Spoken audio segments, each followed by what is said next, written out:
Welcome back to Tech, Tesla, and Trends. Tonight I'm looking at Starship, Semi, Starbase, and supply chains. Some of you might not see that connection, but this excites me with its possibilities. We start at the factory. The factory products are loaded into special SpaceX containers for shipping goods. Those are loaded by Optimi. That container is then moved to a semi. One or two, maybe three, depending on the weight loads and everything else, should be able to be loaded onto a semi. The semi then goes from the factory on its own to Starbase. Starbase unloads with Optimi, moving that special container into a process for loading onto Starship. Starship is then maneuvered into place. Mechazilla stacks it. It's launched 30-minute to any place on Earth. This may seem crazy. Why would you do such a thing with products? It turns out it's going to be cheaper when you start looking at the actual numbers. Starship is cheaper to make than the aircraft we currently use for shipping air freight, and not by a little bit. Starship is cheaper than our standard air freight aircraft, between $100 and $300 million per plane. Yeah, that number blew me away too. The difference between 5 million and 100 million is a little more than 10x. This is going to change the way we look at air freight, because it will no longer be air freight. It will be space freight, space parcels. It'll be orbital freight, maybe space freight, special delivery via orbital mechanisms. This really is a radical change to how freight will be shipped. Initially, I assumed it would be more expensive to go this route. But as I look at the numbers from a perspective of the entire round trip, it is crazy. In a future video, I'm going to dig into these numbers in a little more detail and also put together an infographic on this, because this really caught my imagination. As a summary of the entire process, it goes something like this: factory to semi, semi to Starbase, Starbase to Starship, Starship point A to point B. Starship unloads to new Starbase semi and then out to the warehouse. There isn't a single human required in this loop once FSD and Optimus are enabled.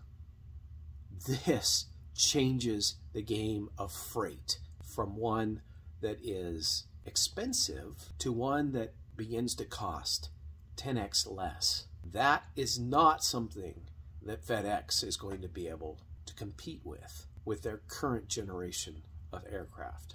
The competition for this particular industry is somewhat lacking. I know that Jeff Bezos will eventually claim that he too, and Blue Origin will, and so on and so forth.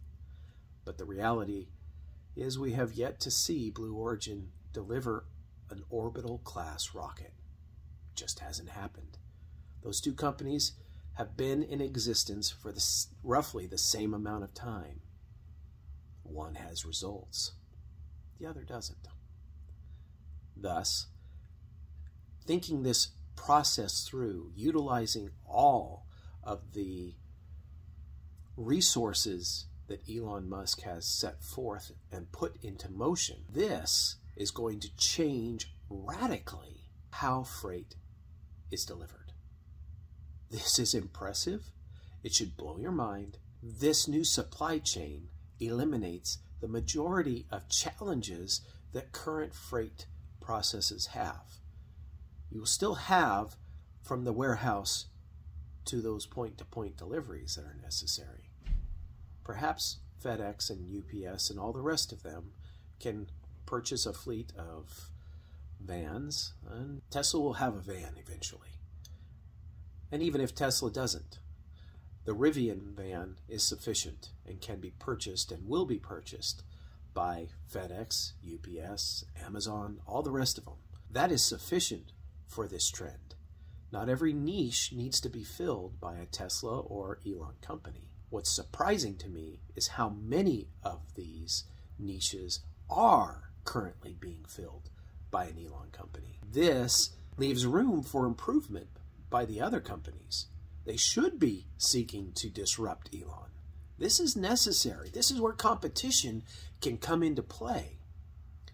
Remember, 10x makes the change almost compelling. This is what can change the world. All these companies need to do is revisit the first principles. Revisit what it is they are seeking to do. Learn, understand, put together the parts and pieces that are required for the actual task at hand, and then move forward.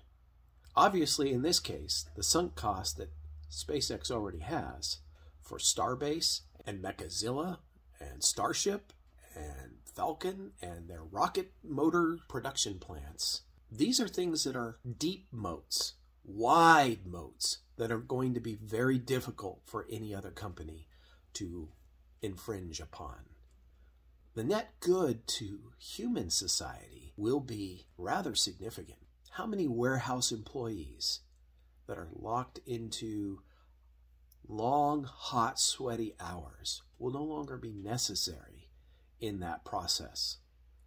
This, I think, is significant. And yes, this is also a challenge. Flexibility is required here. We as humans must change. We have to see the change that is occurring here and recognize there is no way we can compete economically with the shift in this supply chain. We have to adapt to the change that has happened. When something is that much cheaper, it's an over 10x change in cost when you look at that entire cycle from factory on out to delivery with no humans involved. It's more than 10x. That number just blows my mind, just thinking about where it would be. I have a feeling that number is likely staggering in its reality, and we'll find that number out together. I'm going to put it together, and we'll figure out where it goes. This supply chain is just a fascinating idea. I look forward to hearing your comments. We can discuss it down below. Until next time, keep looking at the tech, understanding the trends, and know that Tesla, SpaceX, and any other Elon company are pushing those trends to their fullest extent. Keep an eye on the technology. Look how Tesla's utilizing it. Identify the trends that are being utilized, and we can have a great conversation below.